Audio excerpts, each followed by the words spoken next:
What is going on, guys? In this video we are going to be doing a complete overhaul of everything on the 240. New bushings, new motor mount, new trans mount, new shifter springs, new ball joints, new everything. We got even new suspension arms in the rear. This video took like 2.5, maybe 3 weeks to film, so really hope that you guys enjoy it, and I hope that I explained enough in it to where you guys can do it yourselves. So without further ado, let's just jump on in. So here's everything. We've got our solid motor mounts, solid trans mount, all the hardware that comes with those, poly subframe bushings, and we're going to be installing them at the OEM subframe height. We're not going to be raising the subframe because that's something you do on a lowered car, and my 240 is lifted. Comes with these plates that you put on the bottom, and here's the energy suspension master kit. Comes with just about every bushing you need. The only thing that sucks about this is that this is the subframe bushings they give you. They're these little inserts that if your bushing is fine, then you'll just throw these up there and then that'll stiffen it up. However, if you own a 30-year-old 240, you'll know that there's no way those bushings are fine, so don't even try and use those. Upgrade to some poly or solid subframe bushings. If you're trying to lower your car, then I would suggest getting subframe risers, which these also do if you install them upside down, but like I said, that's not what we're doing. I have the same bushings on my R32. I'll see if we can check them out.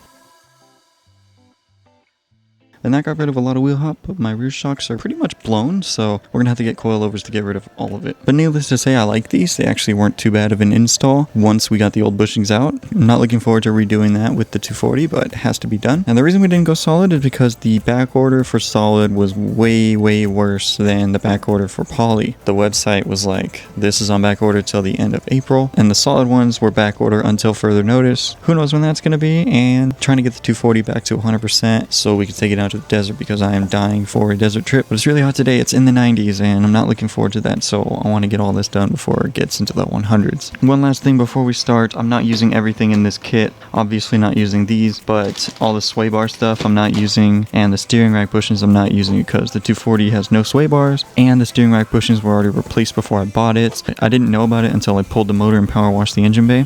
What's nice is that these bushings will all fit on the R32. So the R32 is getting new steering rack bushings and it's getting new sway bar bushings. So none of this is really going to waste apart from this. So we're going to start with everything in the front, which is our tension rods, our little control arms, and we're going to do the motor mounts. So we're going to start off with the motor mounts. So we're going to get the motor chained to the hoist, and then we're going to take the bolts out from the motor mounts and then lift the motor up, throw the new ones in.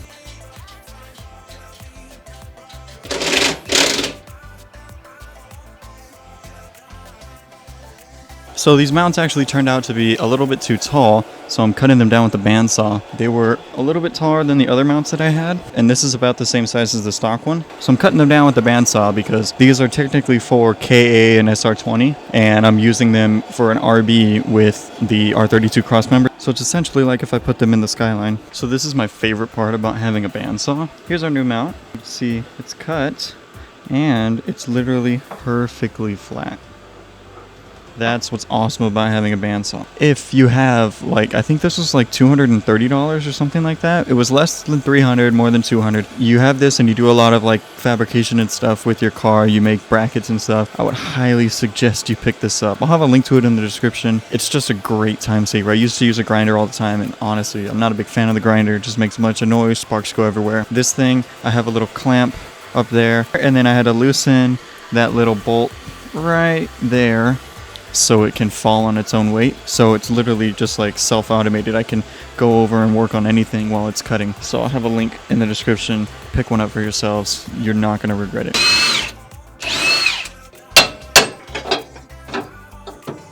So we have this one in the press ready to go, but I want to show you guys just how bad these bushings were. Look at all the cracks all along there, all along here on the other side. That wasn't doing anything. These tension rods were useless.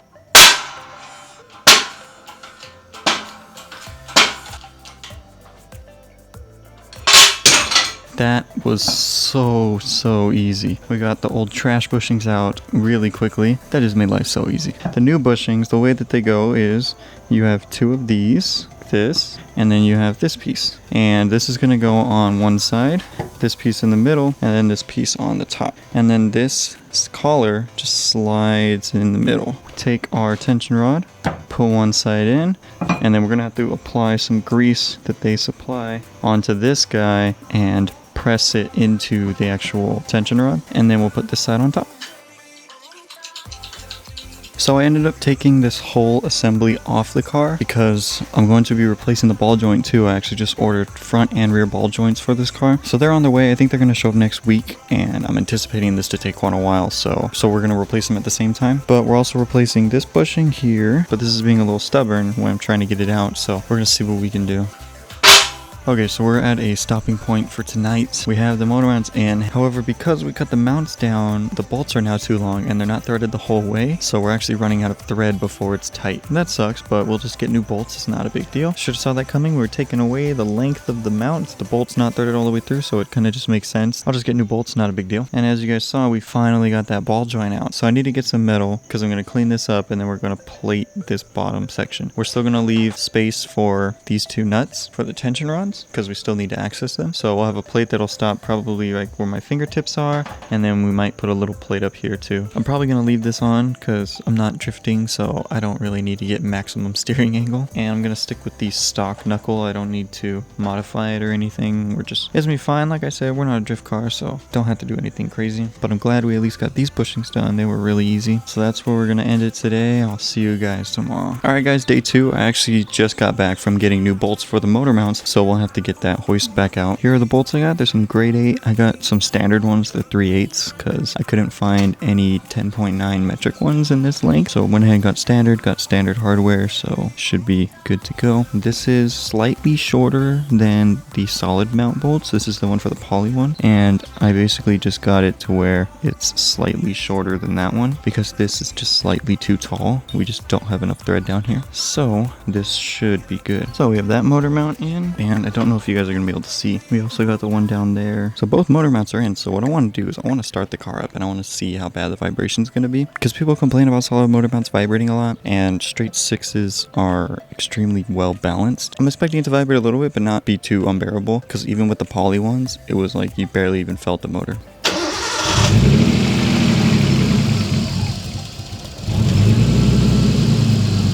Okay, so it's kind of hard to describe, but it literally didn't feel any different from the poly mounts. There was a little bit of vibration when the idle was kind of low, but once it got to like 1000 RPM, you couldn't feel the motor at all. And I forget if I already mentioned this, but the main reason we're going solid is because I want to brace the turbo, because we have this GX racing manifold and it cracked on me in 2 places. The flange got warped very gnarly and it was all bad. So what we're going to do is we're going to build a brace that bolts to the actual T3 turbo flange, and it'll come off to the chassis. It might come down to the frame rail, I'm not too sure yet, but we just need a way to brace that turbo. So that was the main thing. So now we have solid motor mounts, so now we're going to do the trans mount. So it's this piece right here. We'll just take the mount off for the trans, have it held up by the jack, and then take the trans mount off, put the new trans mount on, and it should be real simple.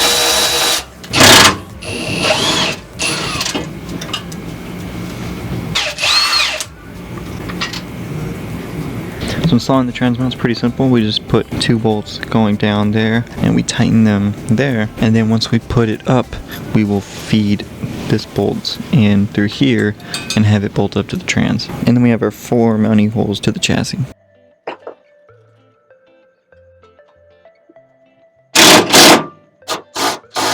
So as you guys saw, we took this old mount off and we put the new one on. If we take a look at this mount, if you look right there on the left side, you can see the mount is actually cracking. So it's a good thing that we're replacing it. I actually should have put a poly trans mount when I put the poly motor mounts. I didn't, I just kept the stock one. So when we put the poly ones on the Skyline, we're going to get a poly trans mount. So now we're going to get this whole assembly off. So we'll take the caliper off, and then we're going to try and get this disconnected from the actual spindle with it still connected to the strut, because it was a pain in the ass to get it when it was out of the car. So we're going to see if it's any easier in the car.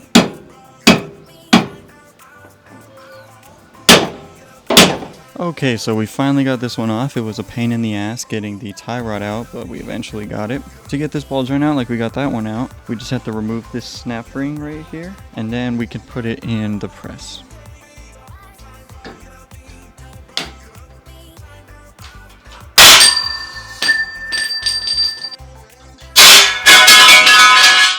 So I have both the lower control arms out. They actually didn't bend at all from the years of abuse in the desert with the KA and with the RB. But before I put the bushings in, I want to box the bottom, which we're just going to put a plate from like here to here and then a little piece up here. These are the two bushings from the lower control arm. This one came out really easy, and this one came out this piece first, and then I had to go back and get this piece out. But seriously, the shop press has made this so easy. It's terrifying because it's making really loud noises, and it's under so much pressure when it actually pushes the bushing out. If anything were to go wrong, it could cause some serious damage to somebody. But you're supposed to make sure everything is straight and not gonna move, so as long as you do that, you should be okay. Take some extra precautions. So it's the next week, and everything that we need has shown up. We have our inner tie rods. Here we have our front and rear ball joints. This is our outer tie rods, and then the rest of the bushings are in here. So we're good to go. I'm gonna cut up some steel so we can box these in. After we box them, we'll paint them, throw the ball joint and the new bushing in, and then they're good to go.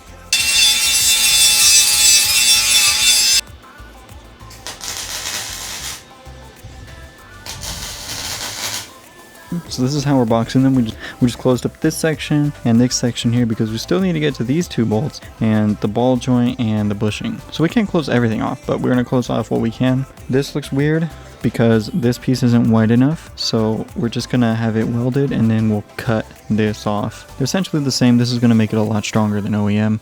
Usually when people do this, they extend it, they'll cut off this part and they'll add a section and they'll extend it because that'll also help you get more steering angle. But we're not a drift car, so we're not going to worry about that. And here's the finished product. I actually wasn't the one who welded this. My friend Frank welded it. He asked if he could finish welding these, so I was like, okay, yeah, why not? He's learning how to weld, so I figured give him some practice time. These should be good. They shouldn't break. We'll definitely know if they break or not. I just need to paint this piece now. I'm just painting it just to prevent rust. I'm not trying to make it look pretty. I actually messed up on these. When I pressed this bushing out, you're supposed to leave the sleeve. It says that on the energy suspension thing. I just totally forgot when I did it, so that was my fault. So I ordered some white line bushings that come with the metal sleeve. They're also poly bushings, so we're just going to end up throwing those in. They were kind of expensive, which sucked. I had already thrown away the sleeve. Save yourself some money and don't press out the metal sleeve. You just press the rubber out. So with these ones, you might even be able to just burn them. Burn it and then get a little wire brush attachment on a drill. I'm not sure if they have one that small. You just clean all the rubber out and then you put the new energy suspension ones in. So anyways, today I'm going to paint this and press the new ball joints in.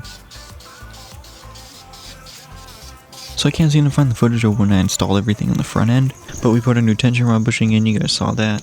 We also pressed in the new white line bushing, and we got the new ball joint in, inner and outer tie rods. These are the bushing. I ordered two because I put the quantity to 2 because I didn't know if it came with 2 bushings or 1 bushing. It comes in a pack of 2, so if you do order it, just put the quantity to 1 and you'll get 2 bushings. Basically, you just press this one in first, and then the metal sleeve in the middle goes after. I filmed everything, but I can't seem to find that footage. Like I said, this was filmed over the course of a couple weeks, so probably got lost somewhere along the way. But anyways, back to the video. So I just sprayed everything and we got the drive shaft and the e-brake disconnected. So now I'm just going to take the coilovers off and then we're ready to drop the whole subframe.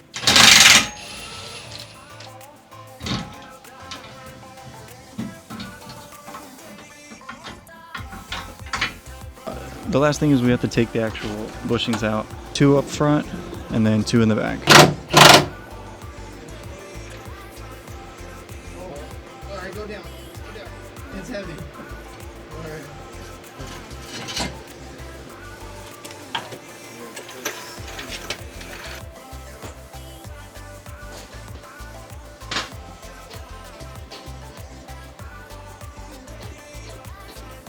So we had the subframe out. That wasn't too bad. Now we just have to burn the rubber out, and then there's a metal sleeve in there that we have to cut out.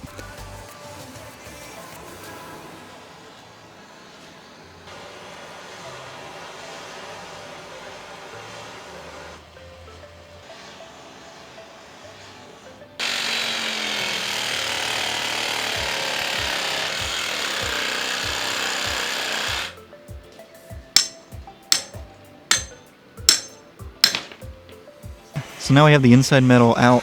What we have to do now is cut a line with the Sawzall. Try to go through this metal sleeve that's on the outside and try not to damage the subframe. If you do a little bit, it's not the end of the world, but just try not to.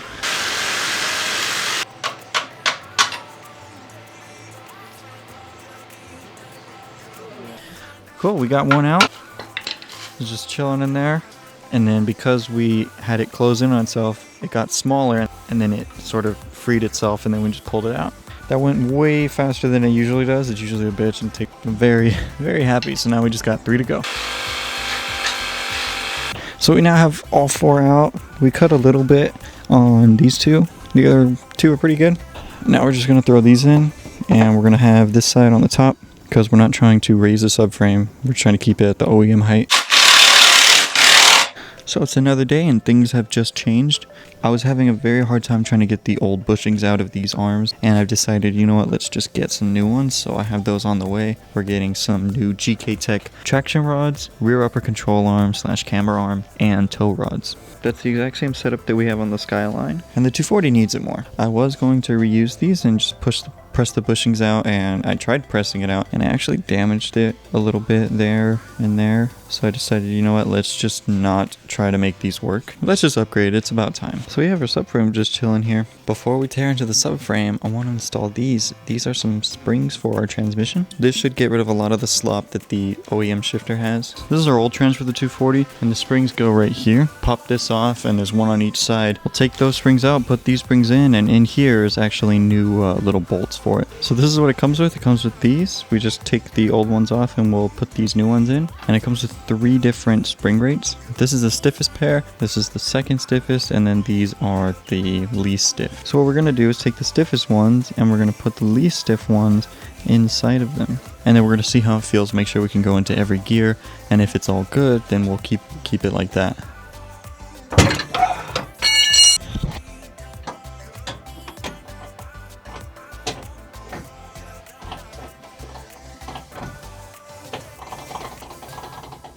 So it's definitely an improvement. The only thing is that it still has a lot of play in it. I think that's just the shifter itself. When it's in gear, look at that. Side to side in neutral. It takes a lot more effort. It also has the Gktech solid shifter bushing, which is like $5, which you should get. It's really easy to install too.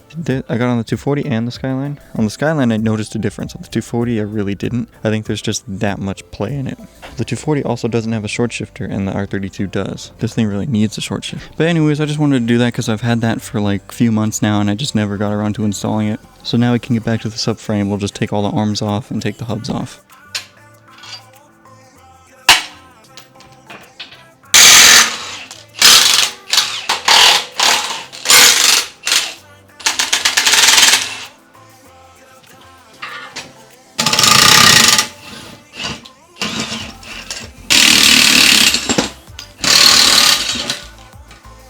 So we got all these 3 out. They're relatively easy. I'll have a link to this tool in the description. You guys can pick it up. I actually got it from Harbor Freight. It was like $100, and I was going to return it, but decided to keep it, and pretty glad that I did. I use it kind of a lot. So now we can install 3 new bushings in here, and then we'll work on getting these 2 out, which have been kind of a pain to get this one out. So I went ahead and I took the hubs off of the knuckles because we're going to be replacing the dust shields.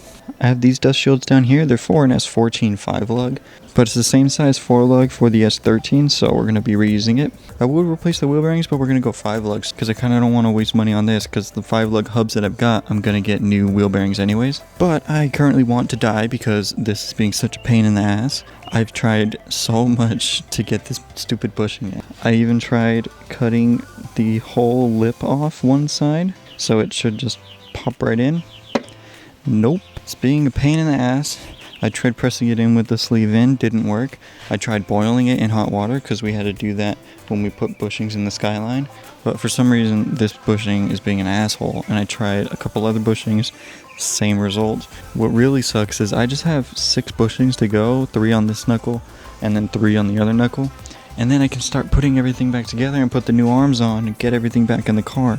So I'm going to figure something out, and hopefully I can update you guys with some good news. Okay, so I'm very frustrated, but we did finally get one in. We didn't use that. That thing is just too heavy to use along with the impact by yourself. So all we did was we put this bolt through, and the washer covers the entire side, and then on the other side we put the bushing in, followed by this washer, and the nut, and then we just tighten the nut down and it sucked it in.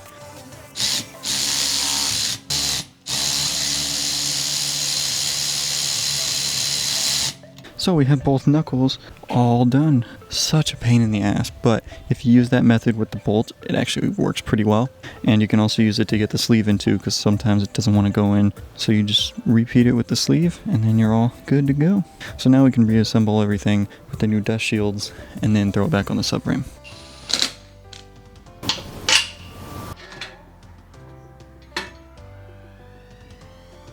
So now we have everything on there. You want to torque these bolts down here, these four, if you do take the hub off. You want to torque them to 71 foot-pounds. And then bolts like these, they're all going to be torqued to 60 once we put the new arms on. Speaking of which, here they are. We got our traction rod, tow arm, and rear upper camber arm, or upper control arm.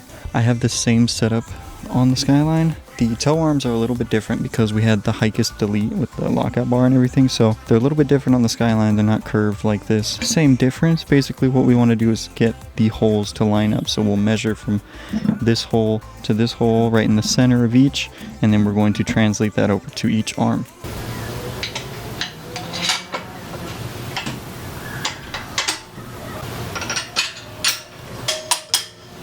So we got everything installed, new bushings all around. We got our new traction rod, upper control arm, and tow rod. I got them close to the length of the OEM arms. We're definitely getting alignment after this. Also, Gktech says you don't have to run these little dust boots, but I'm running them on the Skyline, and I figured this is a dirt car. This is actually going to see dirt. Let's put these on.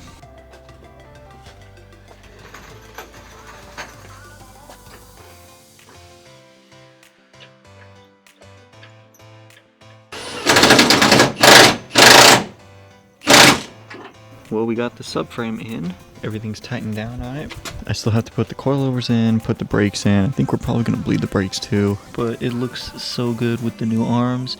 Everything looks better. The suspension, everything like feels better. Everything's stiffer, which is good. We definitely need to get in alignment, but there's just a few more things we have to do before we're all done. Okay, so it looks like we're going to be finishing today. I just adjusted the coilovers so they match for the rears. The fronts are already done. We're going to hold off on the exhaust because I'm going to take that resonator out and we're going to throw it on the Skyline, but basically we're just going to replace that so it's just a straight pipe. But that's going to be another video. Just let's throw the coilovers back on, then we'll throw the brakes on, and we should be good to go.